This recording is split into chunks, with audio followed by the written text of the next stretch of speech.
saya memiliki harapan yang sangat tinggi.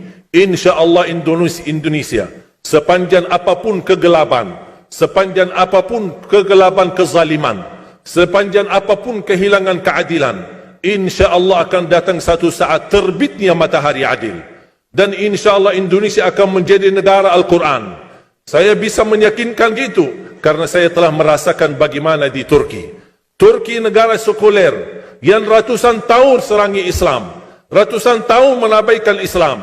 Tidak boleh kumandangkan azan dalam bahasa Arab, tidak boleh ada rumah tahfiz, tidak boleh ada pesantren, tidak boleh belajar agama, tidak diberikan anak-anak kita bisa belajar dengan sendirinya Al-Quran. Semuanya dilarang dengan keras, bahkan terancam orang-orang yang melanggar aturan itu. Allah Subhanahu wa taala melahirkan seorang presiden yang bisa membaca Al-Quran. Coba buka di YouTube bacaan Erdogan bagaimana. Itu dilahirkan dari negara sekuler. Saya bisa meyakinkan InsyaAllah 1 juta menghafal Al-Quran. Dan bapa ibu mudah-mudahan masih punya umur akan mendengar pengumuman besar, imam besar salat Idul Fitri dan Idul Adha sekaligus khatib adalah Presiden Republik Indonesia menghafal Al-Quran. Itu yang saya yakini, dan saya tidak pernah merasa lelah. Dan saya selalu berkata sama istri, kalau saya mati itu pun karena saya bersama Al-Quran. Wallahi jamaah sekalian, yang bersama Al-Quran tidak akan merugi. Berkah rizkinya, berkah umurnya, terjamin kebahagiaan. Allah Subhanahu wa taala hanya minta satu, berkenan bersama Al-Quran di dunia. Apa yang kita dapat? Apa yang akan dibalas?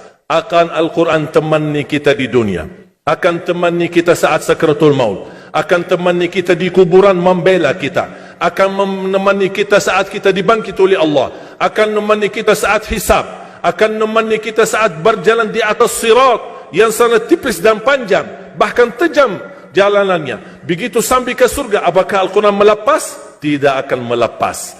Al-Quran masih berkenan, padahal kita hanya cuma sekali berteman sama Al-Quran di dunia.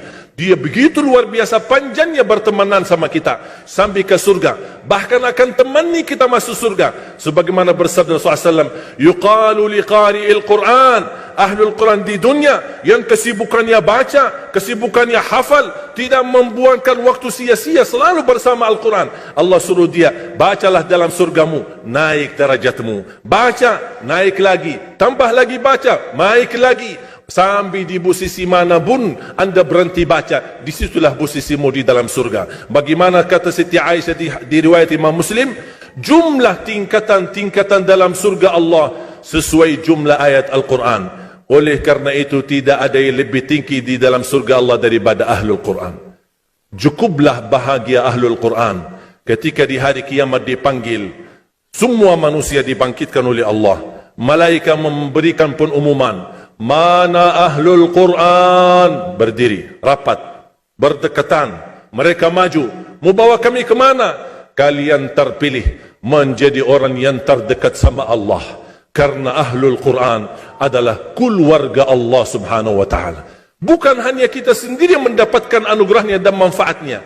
Semua keluarga kita, termasuk orang tua kita dan orang yang ada di sekitar kita. Makanya jemaah sekalian, kalau anda gagal penghafal Al-Quran, anakmu pun gagal penghafal Al-Quran, jangan sisakan walaupun saham menjadi saksi baik di hadapan Allah. Ya Allah, saya belum hafal, anakku gagal penghafal Quran, tapi insyaAllah hartaku, usahaku, pikiranku, tenagaku bisa terus memperjuangkan Al-Quran. Apa saja, ya Allah, insyaAllah menjadi saksi baik.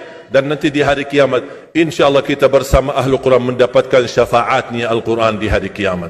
Kita sangat membutuhkan ayat-ayat yang dikumandangkan ketika meninggal dunia. InsyaAllah setiap satu huruf akan disalurkan 10 kebaikan. Mudah-mudahan semua yang hadir diberikan kemuliaan dan keanugerah dari Allah menjadi Ahlul Quran, penghafal Al-Quran, penghayati Al-Quran, para pencinta Al-Quran, berakhlak-akhlakul Quran. Ya Allah, aku mohon atas izinmu ya Allah, kami bersama-sama bertemu di masjid ini. Berilah kepada kami kemuliaan bersama-sama bersama Ahlul Quran di dalam surgamu ya Allah, ya Dzal Jalal wal Ikram, ya Arhamar Rahimin, ya Arhamar Rahimin. Anugerahlah kepada kami anak dan keturunan penghafal Al-Quran, anak dan cucu penghafal Al-Quran, yang mampu menjaga nama baik keluarga kami, yang mampu membanggakan kami di hadapan-Mu hari kiamat, yang mampu menghadiahkan mahkota untuk kedua orang tua kami. Birahmatika ya arhamar rahimin.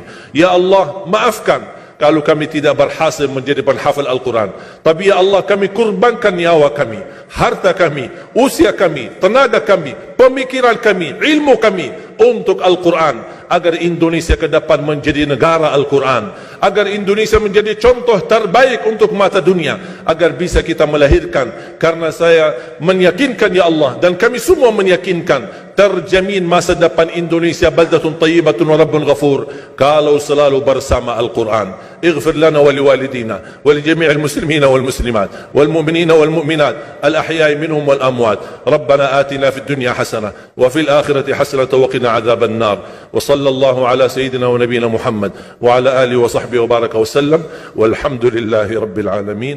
سبحانك اللهم وبحمدك.